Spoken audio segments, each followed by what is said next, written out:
Hello mga kakabs, magandang gabi nga pala. Ito nga pala ang niluluto ko noong nakaraan pa. Ay syempre, balik-balik lang naman yung ating niluluto. Ang importante hindi araw-araw. Okay lang yan. Ayan nga pala, magawa nga pala ako yung tinatawag dito na magluba na naman tayo. Ayan.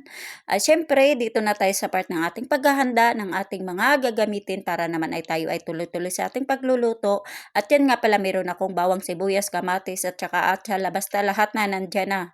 At yan na nga yung aking mga ricados lahat akin na pinaghahanda. At yan nga pala, nagsalang na rin ako ng mantika at saka kaldero. At noong nahinit na yung mantika, yan nilagay ko na nga yung aking mga ricados dyan para naman ay ako ay makapagsimula na sa pagluluto. O di ba pinagsabay-sabay ko na? Okay lang yan, parehas lang yan.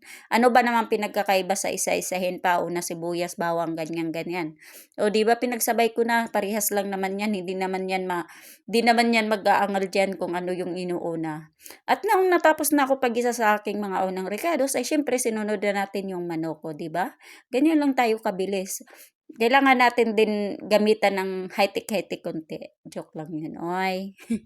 Ayan nga pala, nilagay ko na rin yung tubig para naman ako ay magsimula na ako magpakulo niyan.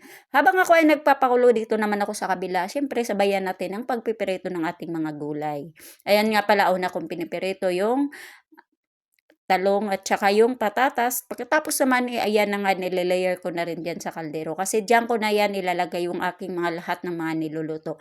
Alam mo yun, yung mga ganitong luto, ang daming magagamit na mga kaldero, mga ano, pero okay lang yan. Basta pag ako lang yung nagluluto, limas lahat yan kasi bawat luto nililinis ko kaagad or hindi na ako nagkuha pa ng iba.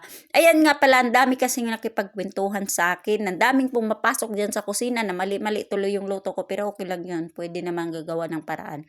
Ayan nga pala, sa part na yan, ayan nga pala, itapos na. Siyempre, di ba, binaliktad na natin. Ayan na.